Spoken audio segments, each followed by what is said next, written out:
the New Zealand government has this policy where we want to increase our trade with China, and we depend tremendously on China for trade, at the same time as joining an anti-Chinese military alliance, AUKUS. And so, if I was the Chinese, I'd rightly be very irritated at this. But the Chinese have just operated in a very measured, steady, quietly pushing back against this, and I admire them for it.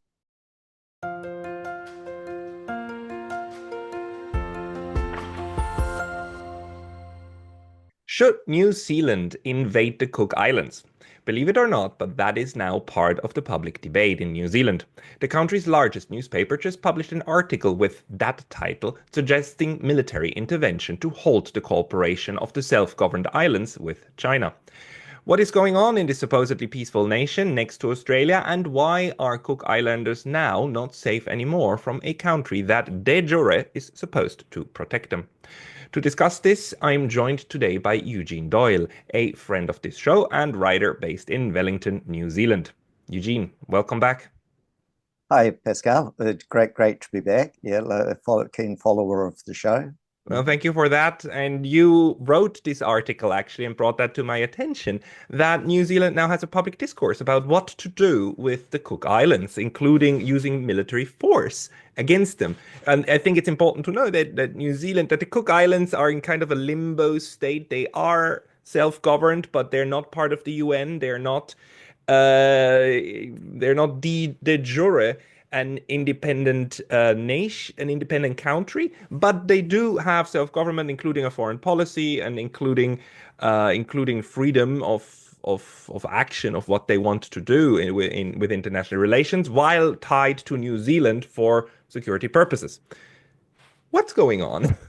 Yeah. Hey, actually, the way you expressed it was quite accurate, but it shows you how messy this whole thing is, because the Cook Islands were recognized in 2023 by Joe Biden as sovereign and independent, right? So there's quite a bit of discussion about the constitutional status of the Cook Islands.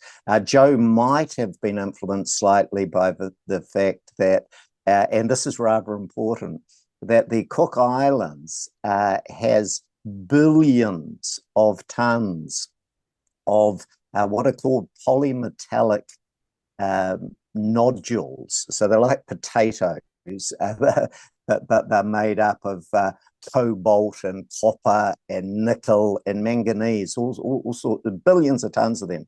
And strangely enough, shortly after Marco Rubio worked out that the Cook Islands could actually be a source of a tremendous amount of minerals for whoever can lay their hands on them. America actually ended up recognizing the Cook Islands as sovereign and independent. The Chinese are interested. The New Zealand government's had a long and close association with the Cooks since even before 1901, when the British government were kind enough to transfer the Cook Islands to us. So the first question you almost need to ask is, good grief, where are the Cook Islands? Like, most people don't even know where New Zealand is. So where are the Cook Islands? Well, you've got Australia here, you've got New Zealand down here at the bottom of the South Pacific, and 3,000 kilometers up to the northeast, this little group of islands called the Cook Islands, and they are little, but with one really interesting factor. They have 2 million square kilometers of exclusive economic zone, EEZ. Now, New Zealand's got, I think it's the 5th largest in the whole wide world. We've got 4 million. They've got 2 million. So the Cook Islands are tiny in terms of population, but actually you can actually see why major powers are taking an interest in the Cook Islands. Yeah, this is quite interesting because the exclusive economic zone is a concept that is defined in UNCLOS, the United Nations Convention on the Law of the Sea, And the whole point there is, well, any kind of territory that protrudes out of the water then generates an EEZ. And even some territories under the water, depending on how shallow it is, produce an EEZ. And that's the kind of wealth, or that's the ocean floor that is not just the ocean floor, also the ocean, also fishing is part of that, right? That is under the purview of that state. So you think that actually the United States too has intentions of exploiting the fact that if whoever is closest with the government in the Cook Islands, then actually can probably get contracts in order to use those natural resources, or to exploit those natural resources. Is that what's going on? A competition? Oh, I think it's just one of a number of factors. But yeah, we shouldn't downplay the significance of this. Deep sea mining is definitely part of what's involved here.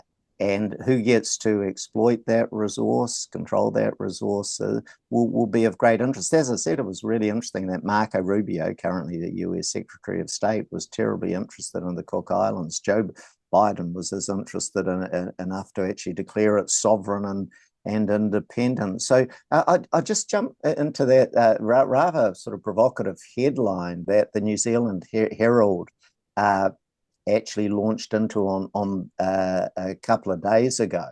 And they asked the question, should New Zealand invade the Cook Islands, because the Cooks had failed to consult us over a deal that has been signed right now. The Prime Minister, Mark Brown, of the Cook Islands is in Beijing at the moment and is going to sign a strategic partnership with the Chinese government. Now, he assures us, but we haven't seen the details of the deal, that it does not impinge on security and defence arrangements, and that New Zealand doesn't have anything to worry about. I kind of have a level of sympathy for the New Zealand government position that, we have got a very close relationship with Cooks. We do put a lot of money into the country, so I don't want to take a sort of good guy, bad guy position on this. I think these things are quite nuanced, but New Zealand should step lightly and use our diplomatic skills, not our bullying skills. And the New Zealand Herald story was written by a chap, Matthew Hooton, who gets all sorts of coverage and has spent years on our national radio and all sorts commentating. So I'll just quote you one little bit from his article.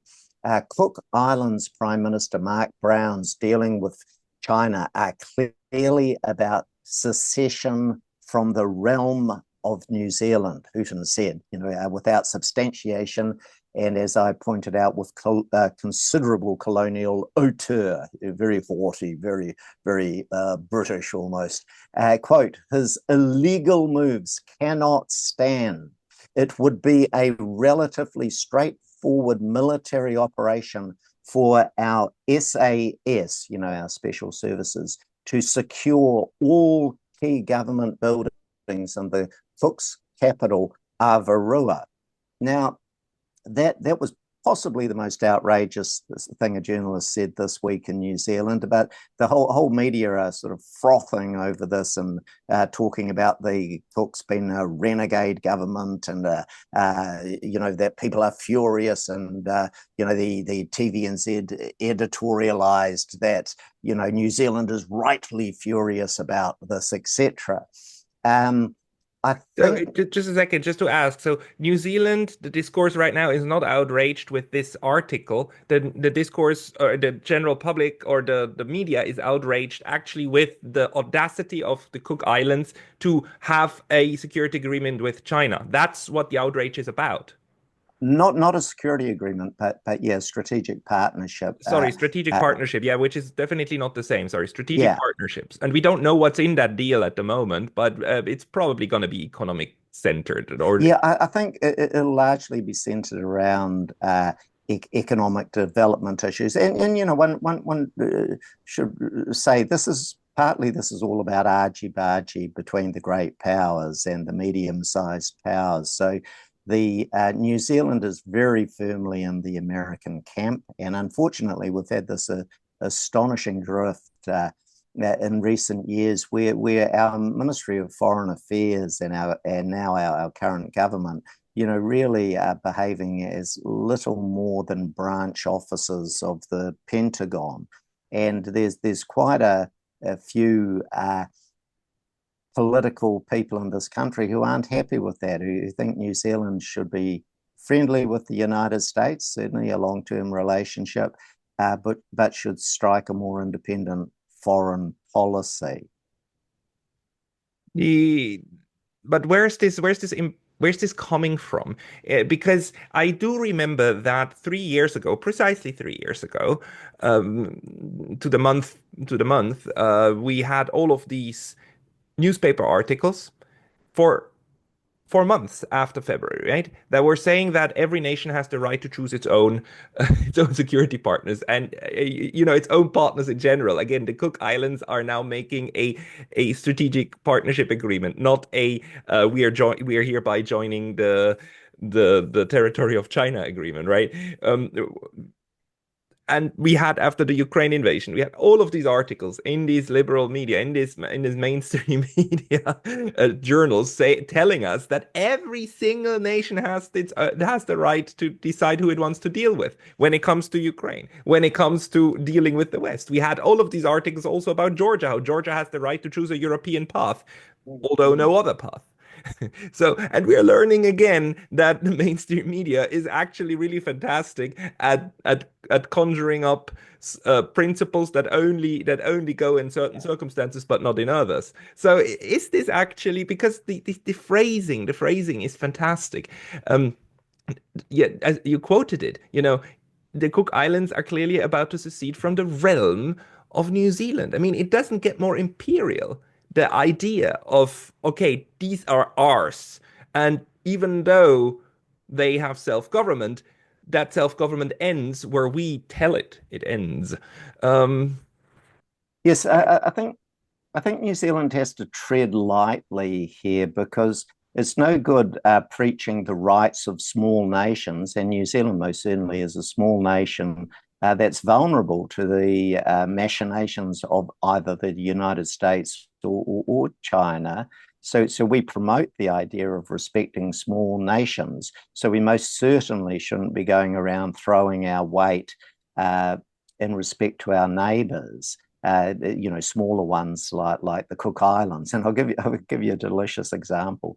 There was a military coup d'etat in Fiji some years ago, and our Prime Minister at the time, David Lange, decided that he would send the SAS in. We'd storm our way into Fiji and overthrow this coup. And apparently, and I've spoken to a number of people who actually worked in that government, Lange was overruled by the army. The army said, we're not going to do it. Like the Fijians, who have a bit like, the New Zealand Maoris, have an incredible warrior tradition, a great tradition in those areas, and also have a cracking modern military army, would have given us all sorts of grief if we tried to wade in there and impose our will on them. And I think the trouble with a smaller place like the Cooks is they really are small. They really could be pushed around. But it's roughly 10,000 people, right? The population. Yeah, about 15,000 people live there, and about I think it's about 5 times as many live here in New Zealand. Yeah, yeah. So I think our role, we've actually got an opportunity to be real leaders and partners in the Pacific. But that really would suggest that we should stop this business of trying to be mini-me's to the United States, and that we develop a policy that's really about a regional grouping of all of the countries in our region. So a Pacific policy for the Pacific people, led by those people, and not as underlings of either the Chinese or the Americans or whoever. But to do that successfully, you have to show a lot more respect than New Zealand currently does to its Pacific partners. I attended a conference at Parliament in Wellington last year, and one of the former prime ministers of Tuvalu, Anele Sapoonga, he really called New Zealand and Australia out for just not listening to the people of the Pacific. And, you know, the number one issue he pointed out, and many people do, the number one issue facing people in the Pacific Islands is climate change because of, you know, the vulnerability to sea rise, coastal inundation, the fact that, you know, we have communities that right now are having to move from some settlements because of our changing sea levels. And you know, these sort of issues need to be addressed first and foremost. Also, the Pacific has had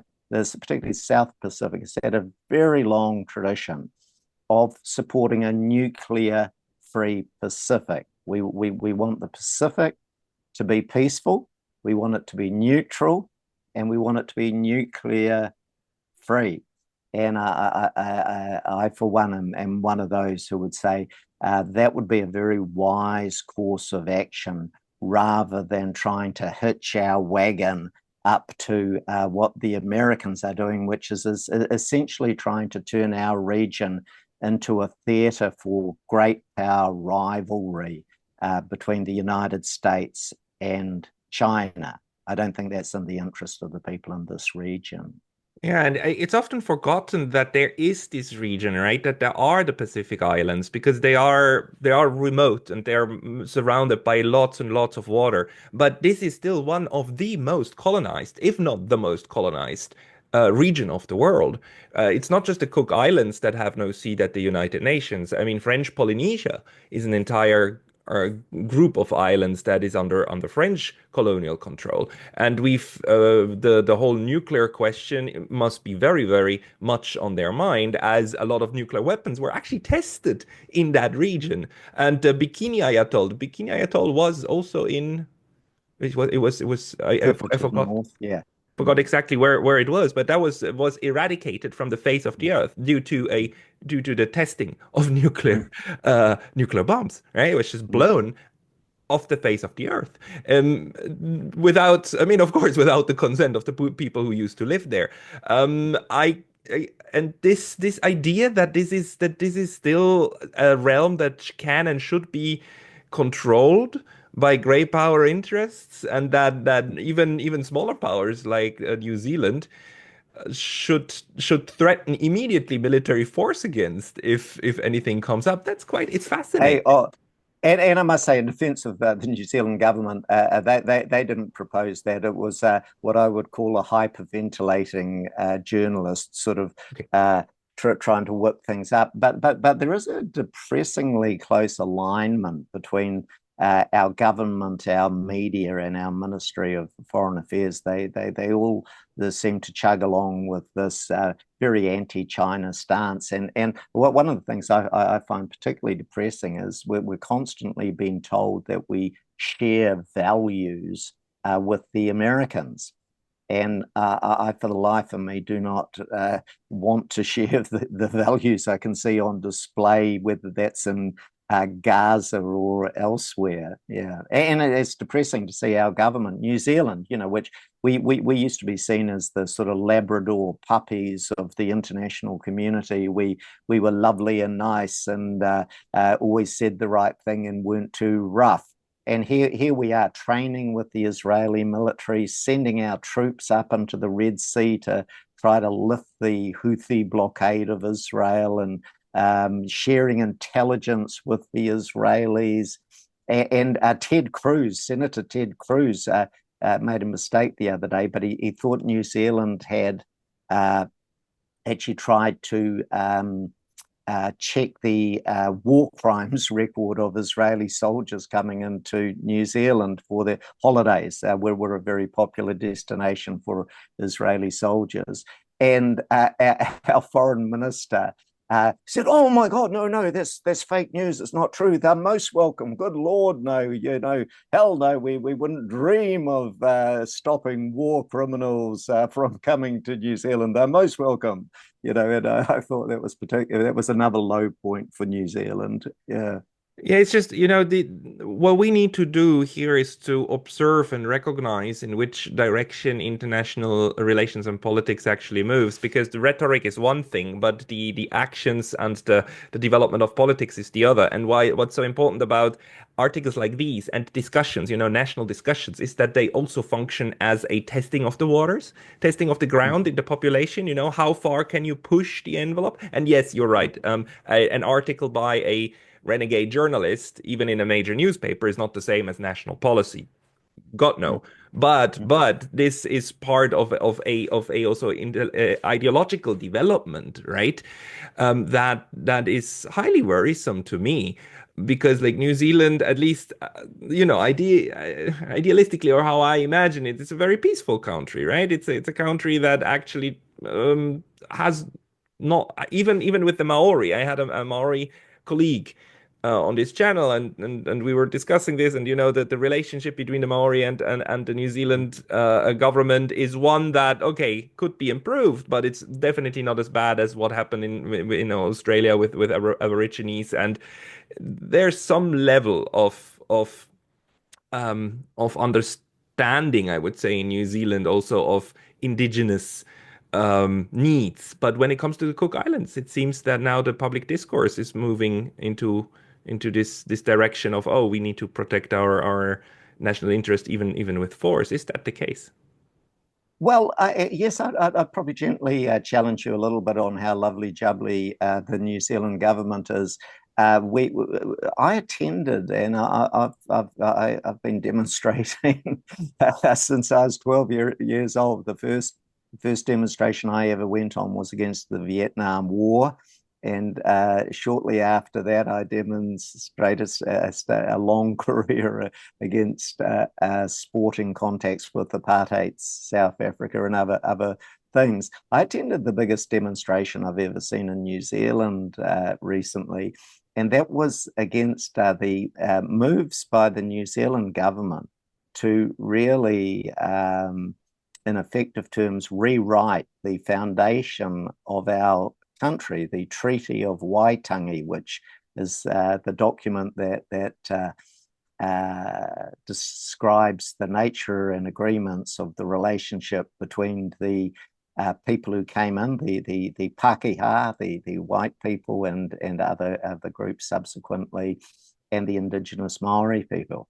And we have a government in power today that wants to rewrite that treaty, that wants to, in effective terms, and that is furiously removing Maori language from official documents and the signs of buildings and all of that. So New Zealand is a society that is very divided on these issues. And I'm afraid to say it's about 50-50. So there's a very hot debate in that area.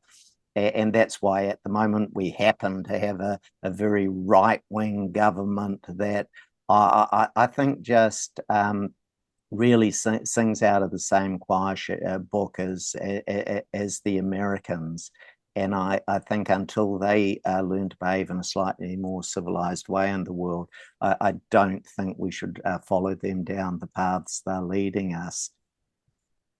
And how big is this China factor? I mean, the whole outrage is about the Cook Islands relationship with China, right? And on the one hand, the United States is also having very strong anti-Chinese rhetoric and so on, but it's also clear that the US is the first country to make a deal, at least now with under the Trump administration, with its great power rivals. I mean, with Russia, they are now working toward an understanding with with Russia, with Moscow, completely leaving out the Europeans. I mean, the Europeans are so anti-Russian that now the Europeans are caught so off guard. It's like, what should we do? I mean, we cannot turn as quickly as the United States. Isn't there a huge danger that New Zealand and Australia too are kind of trying to adhere to standards that they believe is the standard when it comes to China, and then completely being circumvented by the United States because they at any point they can flip the table. They can flip the discourse, and they will do that. Yeah, I think we'll flip and flop whichever the way we're told to. Ambassador Chas Freeman, I think you interviewed Ambassador Freeman, and yeah. And he's a wonderful guy. He told me last year we had a brief exchange over the China and the risk it posed to New Zealand. And he said to me that he felt that New Zealand faced a greater risk from rabid penguins than it did from China. And he really couldn't understand the anti-China hysteria coming out of Canberra in Australia and Wellington in New Zealand. And I think that's entirely right. You know, we've got a very sound, sensible former leaders like Helen Clark who really are trying to get us to think beyond this anti-China hysteria, which is really just a convenient piece of framing by the United States. You know, as I like to point out to people, the last time the China invaded another country, to my knowledge, was 1979. They had that spat with Vietnam. The last time America didn't invade a country, I really wouldn't know. It must have been before my birth, and I'm old and grey now. So I think we've got far more to worry about from a bellicose, irresponsible United States than we do from the Chinese. And that brings us maybe back to the Cook Islands. That it's not a form of secession or rebellion or something for a small country to seek relationships, broaden its relationships. You know, we should remember that that Trump pulled the United States out of the Paris Climate Accords, put a bullet in US aid's budget, and there was considerable money in that to assist small countries to adapt and mitigate climate change impacts. So countries like the Cook Islands are actually very vulnerable to these things. So they quite naturally reach out and try to deepen and broaden their relationships with other countries.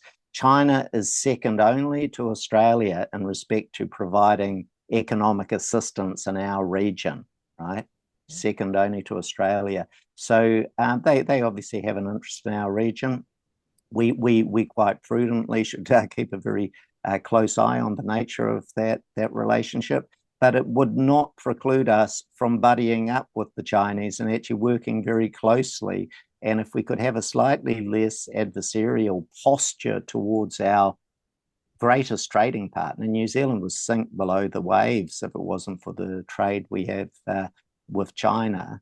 I think we would do better sort of trying to be working in partnership rather than in some adversarial, what our Prime Minister referred to China as being a strategic competitor, which I think is a terrible way to look at China.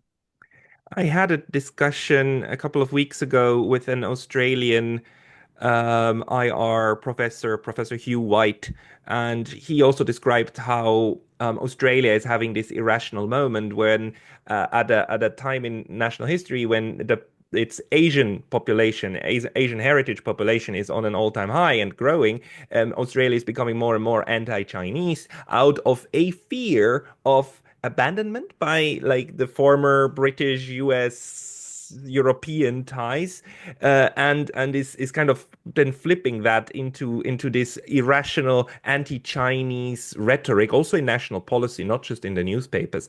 But he says this is basically fear of this abandonment and fear of, for the first time in 200 years, that's about the age, 250 years of how long this, well, white settlement and then creation of these two modern states is old, and I think the treaty that you referred to before is about 150 years old, or it's also like a 19th century treaty, right? So it's the same 1840. Yeah. 18th century, so around this 200, 250 years. 1840.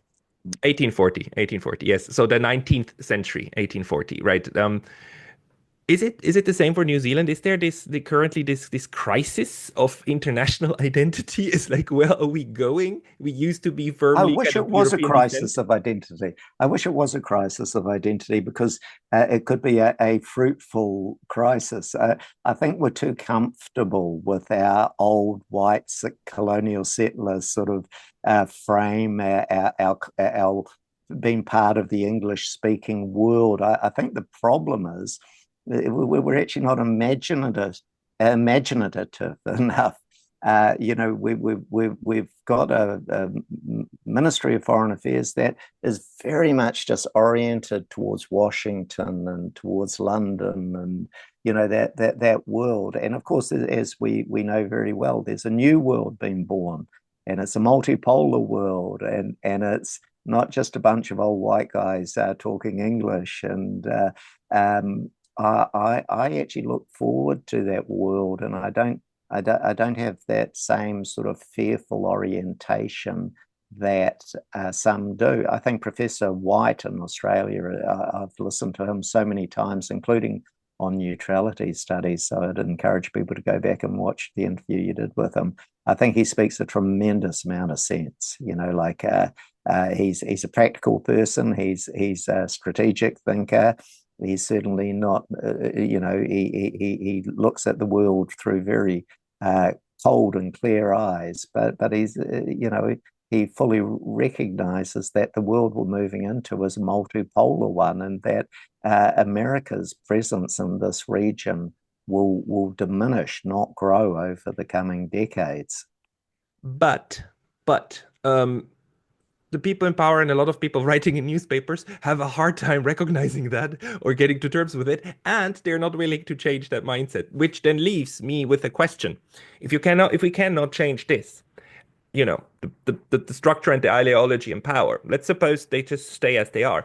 What would be your recommendation to the government of China how to deal with the fact that this is an ingrained ideology? I mean, because China can do one of two things, right? It can try to be more assertive, or it can try to be more accommodating and say, like, look, I understand that you're having a mental breakdown at the moment that might still last 20, 30 years, but let me help you get over it and be friends. I mean, how should Beijing communicate with Wellington? Holy smoke, that's a tough question for a little fella like me.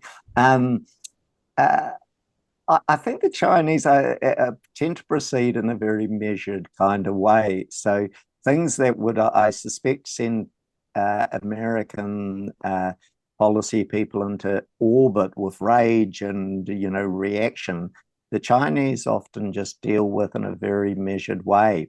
I think all of us should perhaps study the way they operate, because they so often behave like the grown-ups in the room where we we have a more bomb-based, more military-based sort of policy coming out of Washington.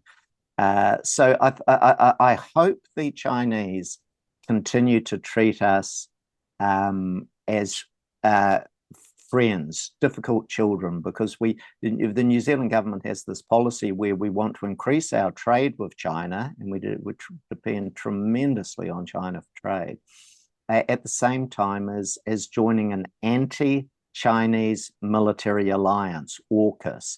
So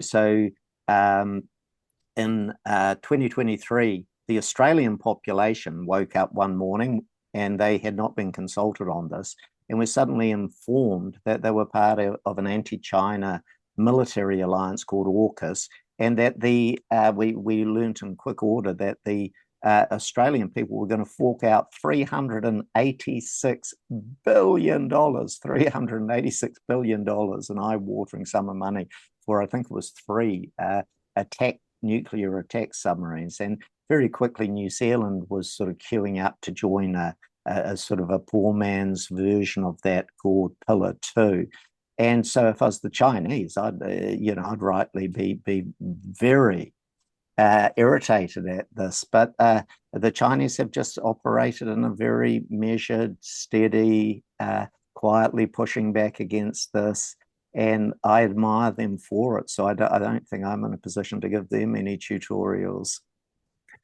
Not tutorials. It's like by now I'm thinking that, the mindset of the people in a lot of our countries, Europe, North America, Australia, New Zealand, they're not going to change. They're stuck. They're really stuck. So maybe the best thing we can do is try to explain that to the world outside, to the multipolar world that's growing and that's scratching its head, thinking is like, how is it possible that you want to have good trade relations and you're aware that trade with China is like a very good and prosperous thing for both nations, while at the same time then trying to be on the military side. So horribly anti-Chinese, and not just military, also ideologically, right? And this is extremely dangerous. So that's yeah, but that so I think I at that think the moment job we should you just do explain I think ourselves. the job you do is part of the changing world. I think the job I do is part of it.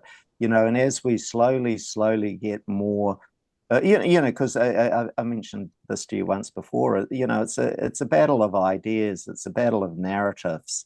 It's Mm. this idea that the dominating narrative currently means that the bulk of the population just quietly sign up for what I think is a very foolish way of looking at our relationship with China or with America.